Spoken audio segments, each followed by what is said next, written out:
बहुत ही पावन दिन है, क्योंकि जनश्रुति के हिसाब से 1398 ईस्वी में परम संत सतगुरुदेव अंतर्राष्ट्रीय संत कबीर साहेब इस धराधाम पर अवतरित हुए थे,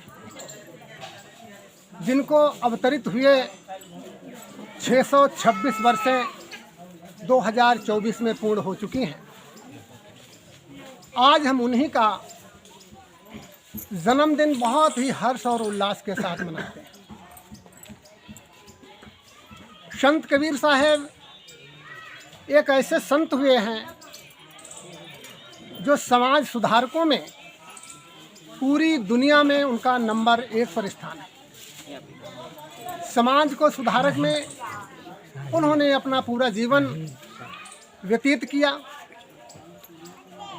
और समस्त संत जो हैं कबीर साहब के जो अनुयायी हैं, उन्हीं की विचारधारा पर अपनी अपनी बात को जनमानस तक पहुंचाते हैं। जो संत जनमानस तक कबीर साहब की वाणी को पहुंचाते हैं, ऐसे समस्त संतों के चरणों में दास नतमस्तक होकर सतत बार नमन बंदन और प्रणाम साहेब बंदगी करता है। तो भक्तों, बात यह है कि हम ऐसे महान एक संत की जयंती मनाते हैं जो दुनिया में सर्वश्रेष्ठ है। उन्होंने तो यह विचार वैज्ञानिक दर्शन पर सिद्ध कर दिया कि जो निज चेतन स्वरूप है उसको कैसे पहचाना जाए। और ये बताना चाहूँगा कि दुनिया में ऐसे ये कबीर साहेब ही हुए हैं जिन्होंने सबसे पहले गुरु और शिष्य की भक्ति को उजागर किया। उसके पहले कोई भी संत ने गुरु भक्ति के बारे में जनमानस को नहीं बताया। विशेष बात तो ये रही कि उन्होंने पाखंड को हटाया। मित्रों, पाखंड किसको कहते हैं? पाखंड 2 शब्दों से बना है। पा अलग है और खंड अलग है। आपने पाया तो जरूर है, लेकिन वो खंड से पाया है।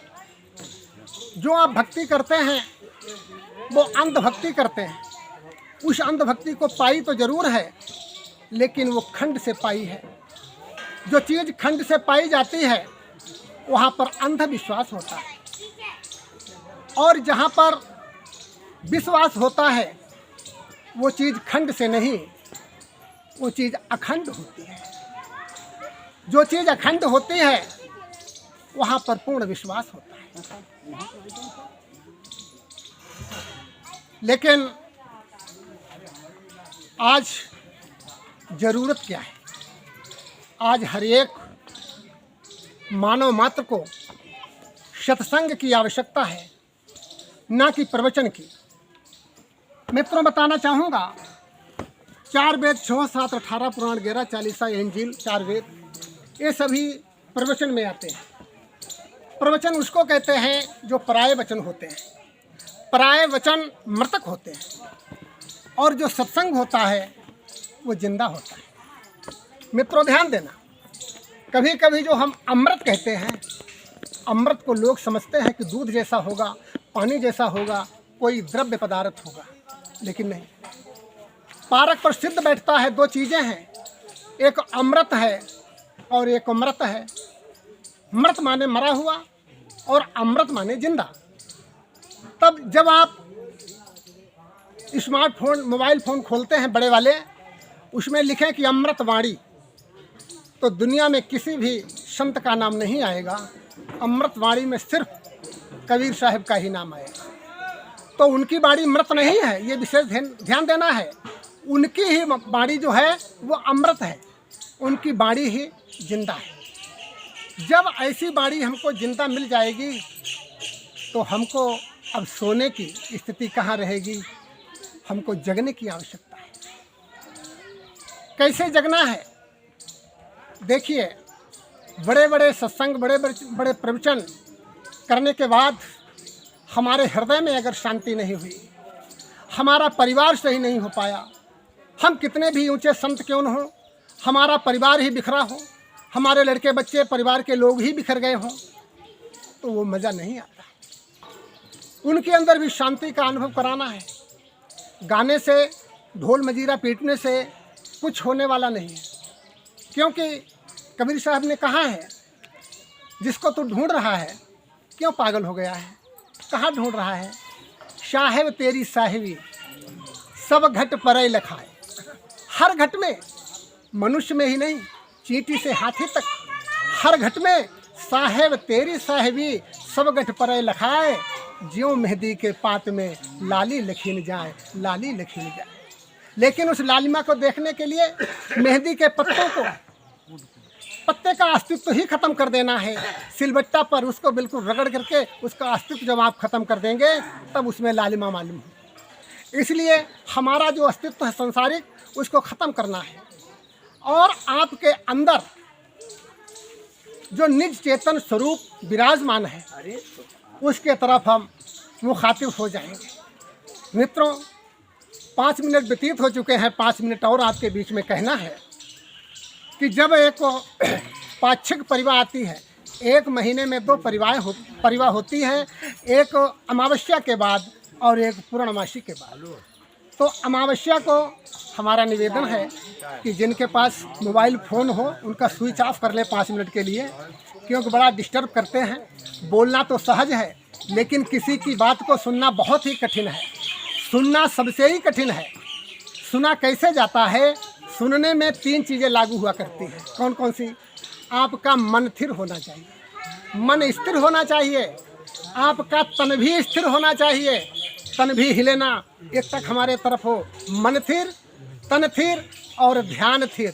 आपका ध्यान भी स्थिर होना चाहिए, तब कहीं जा कर के आप तक बात पहुंच पाएगी, आपके हृदय में बात पहुंच पाएगी। बोलना तो एक ही कला है और सुनने में 3 कलाएं हैं, इसलिए श्रोता सर्वश्रेष्ठ हुआ करते हैं। लेकिन जो तीनों चीज़ों को फॉलो करे, तो मित्रों बताता हूँ कि जो 2 परिवार होती हैं, उस एक परिवार को अगर कोई काम होता है गलत या बुरा, तो घर की नारी शक्ति कहती हैं कि भाई आज परिवार है, इसको मत खरीदना, उधार मत लेना, थोड़ा लड़ाई मत करना, झंझट मत करना, ये कहती है। लेकिन एक साप्ताहिक में भी एक परिवार होती है, जो सप्ताह होते हैं, उन सप्ताह में 7 दिन हुआ करते हैं। उन 7 दिनों में भी एक परिवार है। परिवार का कौन सा दिन है? उसका दिन है सोमवार। अब सोमवार का नाम किसने रखा, क्यों रखा, किस लिए रखा, इस पर विशेष ध्यान देना है। आज सप्ताह का शनिवार अगर है तो आखिरी दिन है। सोमवार के मतलब हैं जितने भी हम घर के सदस्य हैं, सुमति संगठन से रहें, प्रेम मोहब्बत से रहें, लड़ाई झंझट को त्याग दें, क्योंकि प्रेम ही सर्वोपरि है। कबीर साहब ने भी बताया है कि 2.5 अक्षर प्रेम का। कुछ लोग शब्द कह देते हैं, गलत है। प्रेम में ही 2.5 अक्षर हैं। कभी कभी तर्क हो जाता है कि उसमें पाई लगी है, तो कबीर साहब ने अक्षर की बात कही, पाई की बात ही नहीं कही। 2.5 अक्षर प्रेम का। जो प्रेम में 2.5 अक्षर है उसको पढ़ाई से पंडित होए, तो घर में पढ़ लीजिए, क्या दिक्कत है? घर में उस प्रेम पूर्वक रहिए, सुमति संगठन से रहिए, तो उसका नाम है सोमवार। जब आप सुमति संगठन से घर में रहेंगे तो सवेरे क्या है, आपके घर में मंगल ही मंगल होगा। जब मंगल ही मंगल होगा तो हमारी बुद्धि ठीक हो जाएगी। उसके बाद में बुधवार है। जब कभी बुद्धि ठीक होगी तब हृदय में एक जिज्ञासा होगी कि हम संत सदगुरु के पास जाएं। तो सवेरे जो है वो गुरुवार है या बृहस्पतिवार है। बृहस्पतिवार को भी गुरुवार कहते हैं। गुरु के चरणों में पहुंच गए। जब वहाँ गए तो उन्होंने परमात्मा के नाम से साक्षात करा दिया। कोटि नाम संसार में ताते मुक्ति न होए, आदि नाम जो गुप्त है बिरला बूझे कोय। और हुए एक गुप्त मत शवई कहूँ कर जोरी, शंकर भजन बिना नर भक्त न पावहि मोरी। सुमेरी पवन सुत पावन नामो, अपने बस करी राखे रामू। ऐसे परमात्मा के उस नाम से जब जोड़ देते हैं तो हम अपने गुरु का शुक्रगुजार हो जाते हैं, शुक्रिया अदा करते हैं। सवेरे शुक्रवार है, शुक्रवार के बाद में शनिवार है, यानी हमारे अंदर आपाथापी जो मची थी, भाग दौड़ जो मची थी, उससे हमारे हृदय में शांति पैदा हो गई। शनिवार माने शांति का दिन, हमारे अंदर शांति पैदा हो गई। भक्तों ध्यान देना, कभी कभी लोग सन माने कहते हैं कोई देवता कोई दैत्य ऐसा होगा उसकी पूजा करनी चाहिए, लेकिन वो देवता हो ही नहीं सकता, क्योंकि उसका भक्षण भैंसा और शराब का है शनिदेव का, वो देव हो ही नहीं सकता। फिर लोग कह देते हैं कि महाराज हमारी ग्रह दशा खराब है और ग्रह दशा में हमें राहु केतु बहुत परेशान करते हैं, किसी ने बताया है, इसका उपचार भी उन्होंने बताया। तो मित्रों भक्तों ध्यान देना, राहु केत माने ग्रह दशा नहीं, ग्रह दशा माने राहु केत नहीं।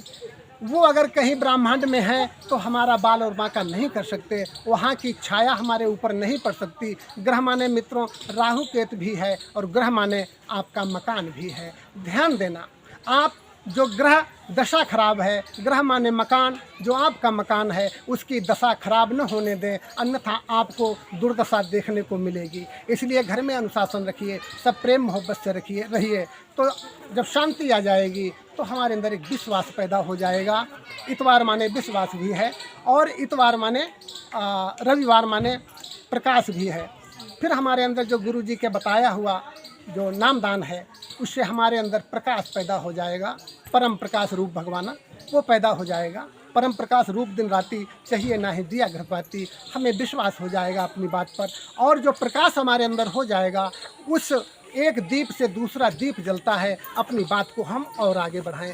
मित्रों ध्यान देना, अगर ये 7 बार आपने सही कर लिए तो यह दास एक दावा के साथ कहता है आपका एक बार और बहुत बेहतर होगा, बहुत सही होगा। अगर आपने ये 7 बार सही कर लिए तो आपका 8वां जो बार है परिवार वो बहुत बेहतर चलेगा। यही हमारा निवेदन है, आप लोगों के चरणों में गुजारिश है, अरदास है, प्रार्थना है कि बड़े ही प्रेम मोहब्बत से रहें, लड़ाई झंझट को छोड़ दें, संत सदगुरु की सेवा करें और माता पिता की सेवा करें। क्योंकि माता पिता क्या चीज़ है, बोलने का तो मौका बहुत थोड़ा है, बोलना तो बहुत कुछ था, लेकिन नारी शक्ति पर भी कहना चाहूँगा, खुद गीले में सोकर माने। ध्यान देना, खुद गीले में सोकर माने, तुमको सूखे में रखा और तुम्हें खिलाया पूरा भोजन, अगर बचा तो खुद चखा। माँ का दूध कर्ज है तुम पर, कभी चुका ना पाओगे, तुमको नरक भोगना होगा माँ को अगर सताओगे, माँ को अगर सताओगे। साहेब मैं अपनी वाणी को विराम देता हूँ।